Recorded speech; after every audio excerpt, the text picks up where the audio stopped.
Hi friends, आज मैं फिर ऑनलाइन के माध्यम से क्लास 12 का मैथमेटिक्स बताने जा रहा हूँ। बहुत लड़के लोग कमेंट किया कि सर मैट्रिक्स एक्सरसाइज लेकर आप आइए, तो हम आज मैट्रिक्स एक्सरसाइज के बारे में आप लोग को बताएंगे।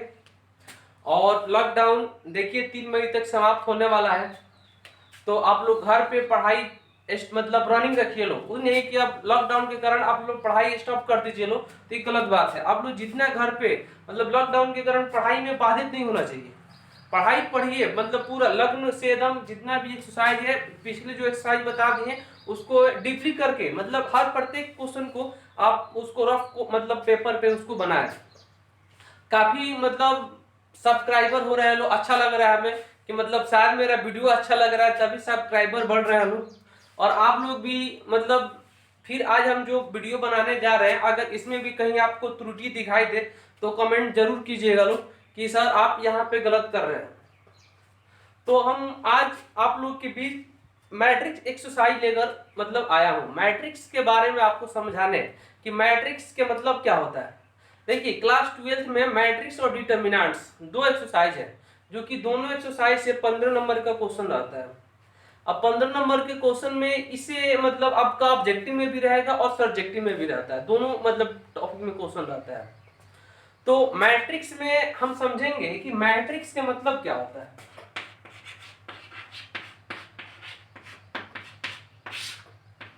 हम समझेंगे कि मैट्रिक्स का मतलब क्या होता है। मैट्रिक्स का हिंदी होता है आयु। देखिए मान लीजिए कोई भी आप संख्या को लिखते हैं, तो संख्या को हम दो कंडीशन में लिखते हैं। पहला कंडीशन में या तो हम इसको ऐसे लिखेंगे 1 2 3 4, ठीक है, या तो हम ऐसे लिखेंगे 1 2 3 4। मतलब अब देखिए यह जो संख्या हम लिख रहे हैं ना, तो यह रो के फॉर्म में लिखा जा रहा है। ये किस फॉर्म में लिखा जा रहा है? रो, मतलब पट के फॉर्म में लिखा जा रहा है। और ये 1 2 3 4 जो लिखा जा रहा है वो किस फॉर्म में लिखा जा रहा है? मतलब कॉलम के फॉर्म में लिखा जा रहा है। तो इसको हम रो कहते हैं, इसको हम क्या कहेंगे? रो। और इसको हम क्या कहेंगे? कॉलम। समझिएगा लोग।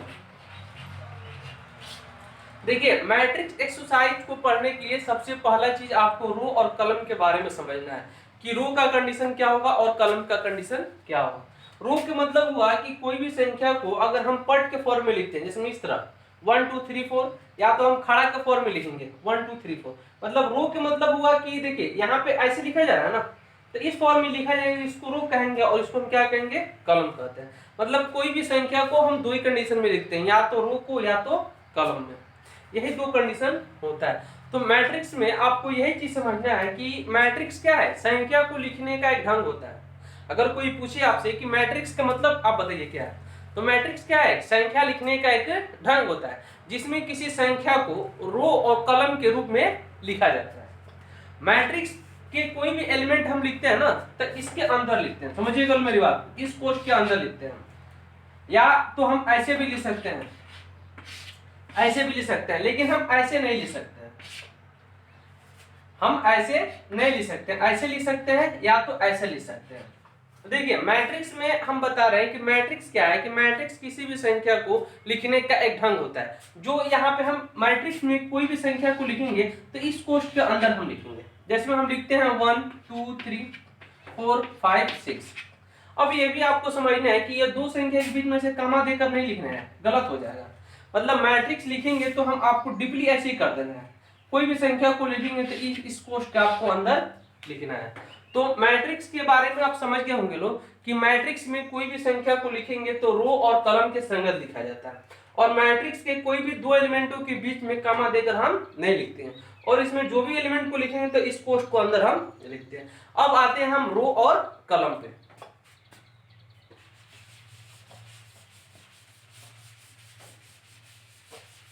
देखिए अगर हम और एक चीज और, मैट्रिक्स को कभी भी हम डिनोट करते हैं अंग्रेजी के कैपिटल लेटर से डिनोट करते हैं, ठीक है।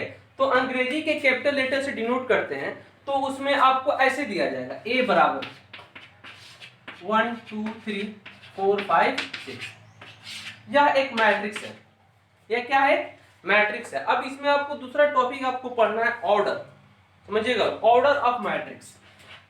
ऑर्डर यह इंपॉर्टेंट चीज है, ऑर्डर ऑफ मैट्रिक्स। इसका हिंदी होता है अवयव की कोटि। मतलब मैट्रिक्स का कोटि। अब समझना है कि ऑर्डर के मतलब आपको समझना है ना रो और कॉलम। जैसे में रो और कॉलम के मतलब समझना है इसमें, जैसे में एक आपको मैट्रिक्स दिया जाएगा और उसमें देखना है कि रो कितना हो रहा है और कॉलम कितना हो रहा है। जैसे में यहाँ पे आप बताइए, समझिएगा ऑर्डर ऑफ मैट्रिक्स में,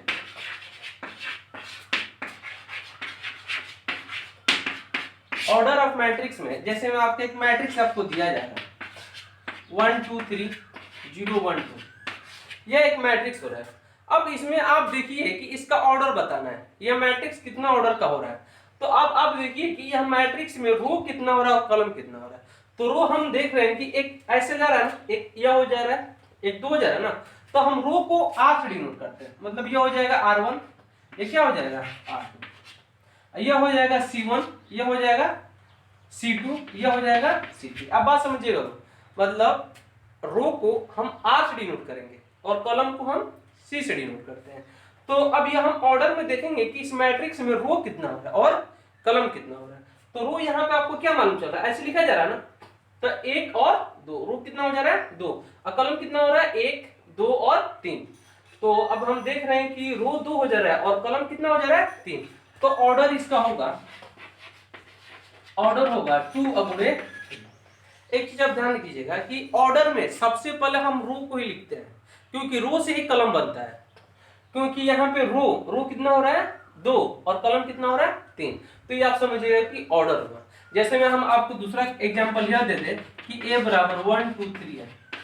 अब इसमें आप ऑर्डर बताइए, इसका ऑर्डर क्या होगा। अब इसका ऑर्डर हम क्या देख रहे हैं कि ए ऑर्डर में रो हम पहले देखेंगे ना, तो रो तो हम देख रहे हैं एक ही हो रहा है, लेकिन कॉलम कितना हो रहा है, कॉलम 3 हो रहा है। एक हो जा रहा है, 2 हो जा रहा है और 3 हो जा रहा है। तो इसका ऑर्डर क्या होगा,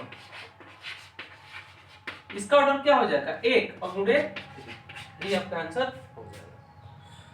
तो अगर आपको ऑर्डर में पहचानने में दिक्कत होगा तो आप लोग प्लीज बताइएगा कि ऑर्डर हमको समझ में नहीं आता है। तो ऑर्डर समझने के लिए आपको रो को समझना पड़ेगा, रो को समझने के लिए आपको मतलब रो को समझ गए और कॉलम समझ गए तो ऑर्डर आप लोग को खुद ब खुद समझ में आ जाएगा।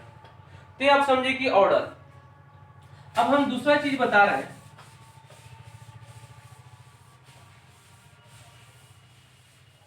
आप ऑर्डर समझिए कि ऑर्डर में क्या होता है। ऑर्डर में आप क्या समझे, जैसे में यह आपको मैट्रिक्स दे दिया हम a बराबर 1 2 3 4 5 6, समझिएगा। अब हम यहाँ पे देखिए अंक मतलब मैट्रिक्स को हम हमेशा कैपिटल से डिनोट करते हैं, लेकिन जो उसका एलिमेंट होगा ना स्मॉल लेटर से डिनोट होगा। अब हम कह दे कि यह आपको एलिमेंट दिए जाएंगे, एलिमेंट आपको दिए जाएगा a1 2 a1 3। अब इसका वैल्यू बताना है, तो a12 का वैल्यू आपको बताना है कि a12 का वैल्यू क्या होगा। अब तो a मतलब आपको समझना है कि उसका एलिमेंट होगा, 1 का मतलब समझना है कि रो होगा और 2 का मतलब समझना है कॉलम होगा। इसका मतलब समझना है कि पहला रो और दूसरा कॉलम। अब समझिए कि पहला रो ये हो रहा है ना और दूसरा कॉलम क्या हो रहा है, ये हो रहा है ना। तो पहला रो में दूसरा एलिमेंट क्या हो जा रहा है 2, तो a12 का वैल्यू क्या हो जाएगा 2। a13 का वैल्यू देखिए, अब a13 का मतलब क्या समझिए कि पहला रो और तीसरा कॉलम। तो पहला रो में अब तीसरा कॉलम आपको क्या मिल जा रहा है 3 मिल जा रहा है। जैसे हम कह रहे आपको मान लीजिए कि a23 का वैल्यू बताइए, तो a23 का मतलब क्या समझिएगा कि दूसरा रो और तीसरा कॉलम। तो दूसरा रो आपका ये ना जा रहा है ना और तीसरा कॉलम में आपको क्या हो जा रहा है 6, इसका वैल्यू क्या हो जाएगा 6, यही आपका आंसर हो जाएगा। अब एक चीज आप समझिए कि यहाँ पे एलिमेंट दे दिया कि आप इसका एलिमेंट आप ज्ञात करें, और एक आपको ऐसे भी क्वेश्चन दिया जाएगा कि एलिमेंट आपको दिए जाएंगे और कहेगा कि इसका ऑर्डर आप बताइए। जैसे में एलिमेंट आपको दिया जा रहा है, एलिमेंट आपको दिया जा रहा है, मान लीजिए कि यहाँ पे 8 दे दिया, क्वेश्चन समझिएगा लोग, मतलब कहेगा कि यदि एक कोई मैट्रिक्स है जिसमें एलिमेंटों की संख्या 8 हो रहा है, मतलब इसमें एलिमेंट कितना हो जा रहा है 8, तो अब कहेगा कि इसका ऑर्डर आप बताइए कि ऑर्डर कितना होगा। आप समझिएगा मेरी बात को कि एलिमेंट दिया जाएगा और पूछेगा आपसे कि ऑर्डर आपको बताना है। तो एलिमेंट जब दिया जाए और अगर ऑर्डर आपसे पूछा जाए तो अपने माइंड में यह सेटअप कर लीजिए कि ऐसी कितनी संख्या होगा, ऐसे कितनी संख्या होगा जिसको मल्टीप्लाई करने पे 8 आ जाए। क्या समझे, कैसे कितनी संख्या होगा जिसको मल्टीप्लाई करने पे 8 आ जाए। मतलब वही उसका ऑर्डर होगा। जैसे में ऐसी कितनी संख्या होगा, मतलब 2 संख्या होगा जिसको मल्टीप्लाई करेंगे तब भी ना 8 होगा। तब हम समझ रहे हैं कि 1 अब गुणे हम 8 में मल्टीप्लाई करेंगे तब भी 8 हो जाएगा, नहीं। और फिर या तो हम 8 अब गुणे 1 में मल्टीप्लाई करेंगे तब भी 8 हो जाएगा, या 2 अब गुणे 4 करेंगे तब भी 8 हो जाएगा, या 4 अब गुणे 2 करेंगे तब भी क्या हो जाएगा, 8 हो जाएगा। अब कोई संख्या मिल रहा है जिसको मल्टीप्लाई करें तो 8 हो जाए। अब ऐसा कोई संख्या नहीं मिल रहा है जिसको मल्टीप्लाई करने पे 8 हो जाए। तो आप क्या समझे कि 1 2 3 और 4, तो इसका ऑर्डर आपको क्या मिला, 4। ऑर्डर क्या मिला, 4। तो आप समझ गए कि जब एलिमेंट दिया जाए तो उससे आप ऑर्डर बता सकते हैं ना। एलिमेंट कितना हो रहा है, 8, तो इसका ऑर्डर कितना हो सकता है, 4, ये इसका आंसर हो जाएगा। तो मैट्रिक्स में आप समझे कि ऑर्डर समझे और उसके एलिमेंट के बारे में समझे, ठीक है। अब हम आपके इसके बारे में बता रहे हैं कि मैट्रिक्स में अभी समझिए कि ऑर्डर ऑफ मैट्रिक्स में एलिमेंट समझिए, एलिमेंट दिया जाएगा तब ऑर्डर बता सकते हैं, और ऑर्डर दिया जाएगा तो एलिमेंट बता सकते हैं। जैसे में ऑर्डर दिया जाए, आपको समझ लीजिए, अगर ऑर्डर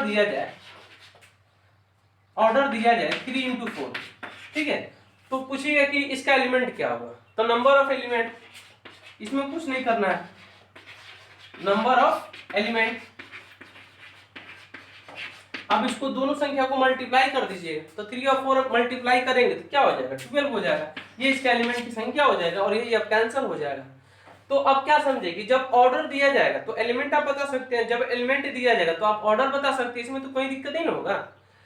तो अब हम बता दिए कि मैट्रिक्स के बारे में आप ऑर्डर बता दिए, और रो और कॉलम के बारे में हम बता दिए। अब हम रही बात दूसरे, अब मतलब इसी में दूसरा टॉपिक अब हम लेते हैं, ठीक है, कि दूसरा टॉपिक में क्या होगा। अब आपको एक बता रहे हैं कि स्क्वायर मैट्रिक्स, समझिएगा, टाइप्स ऑफ मैट्रिक्स में आप बता रहे हैं, types of matrix, types of matrix में बता रहे हैं स्क्वायर मैट्रिक्स।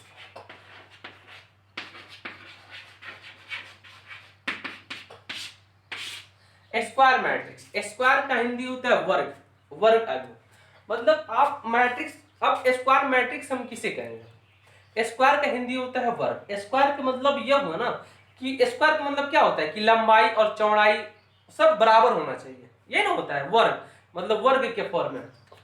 तो उसी तरह इसमें भी हम समझेंगे कि स्क्वायर का मतलब यह समझेंगे कि एक मैट्रिक्स दिया जाएगा जिसमें हम देख रहे हैं कि a बराबर 1 2 3 6 1 0 9, अब ये एक मैट्रिक्स हो रहा है, ठीक है, और यहाँ पे एक और मैट्रिक्स दे दे कि b बराबर 1 0 2 3 1 4, अब एक यह मैट्रिक्स हो रहा है। दोनों में आपको क्या डिफरेंट लग रहा है, हम दोनों में अगर डिस्कस करें तो दोनों में डिस्कस का मतलब यही हुआ कि इसमें 3 रो हो रहा है और 3 कॉलम हो रहा है। तो इसका ऑर्डर हम देख रहे हैं कि 3 गुणे क्या होगा, 3, इसका ऑर्डर क्या होगा, 3 गुणे 3 होगा। एक चीज और हम बता रहे हैं कि कभी भी मैट्रिक्स का ऑर्डर हम ऐसे ही लिखते हैं, पहले रो को और उसके बाद हम कॉलम को। अब इसमें हम ऑर्डर देख रहे हैं कि ऑर्डर इसमें क्या करेंगे, इसमें एक रो 2 रो, मतलब 2 रो हो जा रहा है और 3 कॉलम हो जा रहा है। तो इस दोनों में अंतर आपको यही मालूम चल रहा है कि इसमें जितना रो हो रहा है उतना ही क्या हो रहा है, कॉलम हो रहा है, और इसमें क्या हो रहा है, रो और कॉलम की संख्या क्या हो रहा है, अलग अलग हो रहा है। तो यह स्क्वायर मैट्रिक्स नहीं होगा, मैट्रिक्स होगा लेकिन स्क्वायर मैट्रिक्स नहीं होगा। और हम देख रहे हैं कि इसमें क्या हो रहा है, यह स्क्वायर मैट्रिक्स होगा। स्क्वायर मैट्रिक्स का मतलब यह हुआ ना कि रो और कॉलम की संख्या हमेशा क्या होना चाहिए, बराबर होना चाहिए। मैट्रिक्स में अगर सबसे ज्यादा यूज है ना तो आपको स्क्वायर मैट्रिक्स का यूज है, यह सबसे ज्यादा इंपॉर्टेंट चीज है। तो स्क्वायर का मतलब यही समझना है कि रो जितना रो रहेगा उतना ही कॉलम होना चाहिए, रो और कॉलम हमेशा क्या होना चाहिए, समान होना चाहिए, तब भी वो क्या होगा, स्क्वायर मैट्रिक्स होगा। तो स्क्वायर मैट्रिक्स आप समझ गए, स्क्वायर मैट्रिक्स में कोई दिक्कत ही नहीं होगा कि स्क्वायर मैट्रिक्स हम किसे कहेंगे। तो स्क्वायर का मैट्रिक्स मतलब ये होगा कि जितना रो और उतना कॉलम, बस दोनों समान होना चाहिए, तभी क्या होगा, वो स्क्वायर मैट्रिक्स होगा। अब हम दूसरा टॉपिक बताते हैं इसका।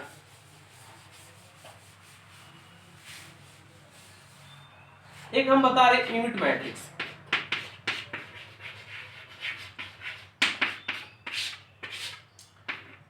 समझिएगा, यूनिट मैट्रिक्स, यूनिट मैट्रिक्स का मतलब क्या होता है, एक मतलब यूनिट मैट्रिक्स तभी होगा ना जब वो स्क्वायर मैट्रिक्स होगा। समझिएगा मेरी बात, यूनिट मैट्रिक्स तभी होगा जब वो स्क्वायर मैट्रिक्स होगा। अगर स्क्वायर मैट्रिक्स नहीं है तो यूनिट मैट्रिक्स भी नहीं है। लेकिन यूनिट मैट्रिक्स के कंडीशन क्या होता है, तो यूनिट मैट्रिक्स का कंडीशन आपको हम बता दें कि इसका सबसे पहले कंडीशन हम यह समझेंगे ना कि इसका जो डायगोनल विकर्ण दिया जाएगा ना, डायगोनल आप समझ रहे हैं ना, डायगोनल क्या होता है।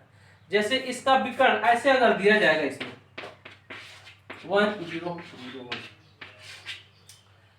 समझ में आ रहा है, मतलब इसका विकर्ण हो और बाकी सभी सदस्य क्या हो, शून्य हो, मतलब ऐसे। तो सॉरी, यूनिट मैट्रिक्स को हम आई से डिनोट करते हैं। किससे डिनोट करेंगे, आई से। जिसमें ये 2 ऑर्डर का होगा। अब हम 3 ऑर्डर का अगर बताएं तो 3 ऑर्डर में क्या होगा, 1 0 0 0 1 0 और 0 0 1, यह हुआ 3 गुणे 3 ऑर्डर का। तो मैट्रिक्स में यह हम बताएं आपको यूनिट मैट्रिक्स के बारे में कि यूनिट मैट्रिक्स में उसका विकर्ण 1 होना चाहिए और बाकी सभी सदस्य क्या होगा, शून्य होना चाहिए। तो यूनिट मैट्रिक्स हम इसे ही कहते हैं। तो यूनिट मैट्रिक्स में आप समझ गए कि विकर्ण 1 हो रहा है और बाकी सभी सदस्य क्या हो जा रहा है, 0 हो जा रहा है ना, तो इसको हम क्या कहेंगे, यूनिट मैट्रिक्स कहेंगे। ठीक है, और यूनिट मैट्रिक्स को किससे हम डिनोट करते हैं जी, आई से। तो इसको आई डिनोट करती है ना। अब हम दूसरा टॉपिक बता रहे हैं।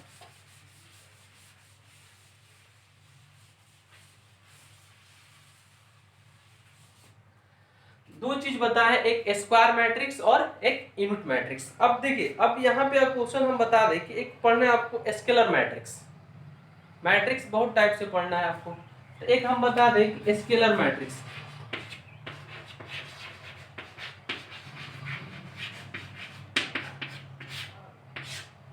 स्केलर मैट्रिक्स का मतलब हुआ ना कि उसका जो मतलब विकर्ण होगा, विकर्ण इक्वल होना चाहिए। अब बाकी सभी सदस्य, जैसे यहाँ पे स्केलर मैट्रिक्स एक स्क्वायर मैट्रिक्स ही होगा। स्क्वायर मैट्रिक्स में जैसे में आपको दिया जाएगा a बराबर, समझिएगा, √3 0 0 0 √3 0 0 0 और √3, मतलब बाकी सभी सदस्य 0 होना चाहिए और विकर्ण का एलिमेंट मतलब 1 को छोड़कर कुछ भी होना चाहिए। यहाँ पे √3 हो रहा है ना, तो इसको हम क्या कहेंगे, स्केलर मैट्रिक्स कहेंगे। तो आप मैट्रिक्स में आप ही समझ गए कि मैट्रिक्स के में हम 3 चीज बताएं, स्क्वायर मैट्रिक्स, यूनिट मैट्रिक्स और स्केलर मैट्रिक्स। जैसे अब हम बता दें कि एडिशन ऑफ मैट्रिक्स, समझिएगा, एडिशन।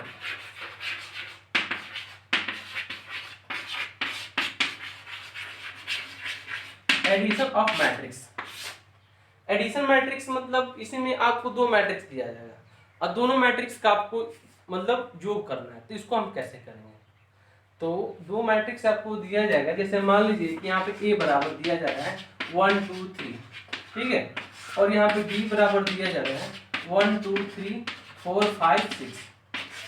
अब देखिए हम एडिशन कब होगा, एडिशन का मतलब क्या होना चाहिए कि इसमें जितना रो, मतलब ए मैट्रिक्स में जितना रो उतना कलम बी में भी होना चाहिए।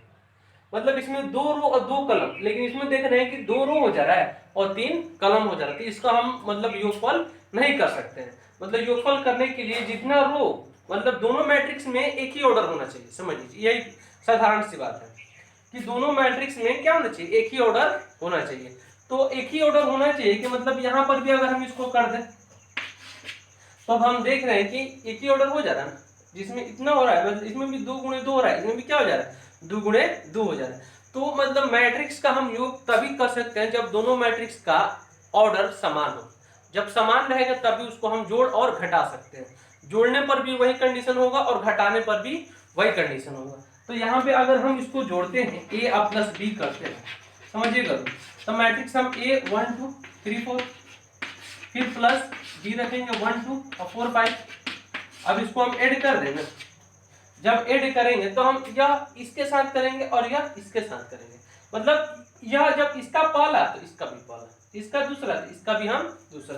तो हम एक और एक जोड़ेंगे, एक और एक जोड़ेंगे कितना हो जाएगा, 2, 2 और 2 जोड़ेंगे तो 4, 4 और 3 जोड़ेंगे तो 7 और 4 5 जोड़ेंगे तो 9। बस हो गया आपका आंसर, a प्लस b का वैल्यू हो गया। और उसी तरह हम इसका माइनस करते हैं, सपोज दैट उसी तरह अगर हम a माइनस b करते हैं, a के बदले हम क्या रखेंगे 1 2 3 4, अब माइनस क्या रखेंगे 1 2 और 4 5। अब माइनस वैसे ही करना है, जिस तरह आपको जोड़े है ना उसी तरह आपको माइनस भी करना है। तो इसको अगर हम माइनस करते हैं, a या माइनस b करते हैं, तो a माइनस b करेंगे तो 1 में से 1 घटेगा तो क्या हो जाएगा 0, 2 में से 2 घटेगा तो 0, 3 में से 4 घटेगा तो -1, यहाँ पे -1, बस हो गया आपका आंसर। मतलब जोड़ने पर भी और घटाने पर भी दोनों मैट्रिक्स का ऑर्डर क्या होना चाहिए, बराबर होना चाहिए। ठीक है, और एक लास्ट चीज हम बता देते हैं इक्वल ऑफ मैट्रिक्स के बारे में। इक्वल ऑफ मैट्रिक्स हम क्या समझेंगे,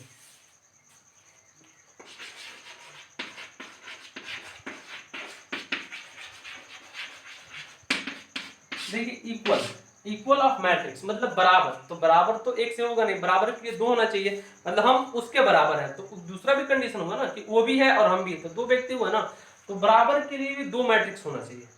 अब हम समझेंगे कि इक्वल के लिए क्या कंडीशन होना चाहिए। तो इक्वल के लिए हम यही कंडीशन होना चाहिए कि जितना मैट्रिक्स में पहले का ऑर्डर और दूसरे का ऑर्डर दोनों इक्वल होना चाहिए।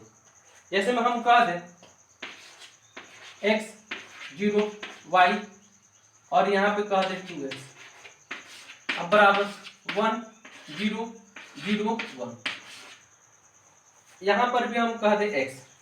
ठीक है, अब हम कह दें कि इसमें से आप x और y का वैल्यू बताइए। क्या बताइए, x और y का वैल्यू बताइए। इसमें साधारण सिंपल है, जब हम इसका x लेंगे मतलब इसका पहला तो इसका भी पहला, इसका दूसरा तो इसका भी दूसरा। जैसे में x का वैल्यू क्या मिला 1 और यहाँ पे y का वैल्यू क्या हो जाएगा 0, बस हो गया आंसर। ये आंसर हो जाएगा।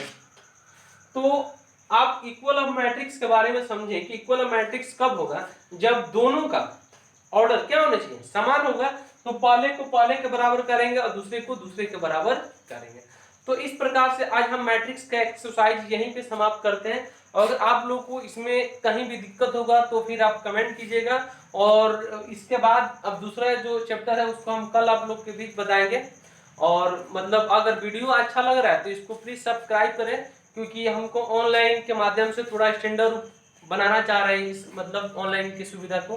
तो प्लीज आप लोग वीडियो देखिए, जरूर पूरा वीडियो देखिए, और उसमें कहीं भी आपको डाउट हो रहा है तो कमेंट जरूर कीजिए। ठीक है, तो लॉकडाउन में याद रखिए कि पढ़ाई से दूर न रहे, पढ़ाई जितना पढ़िएगा उतना ही आपके लिए फायदेमंद रहेगा। ठीक है, पढ़ाई कभी भी साथ है आपके, लॉकडाउन का पालन कीजिए, घर पे स्टडी कीजिए।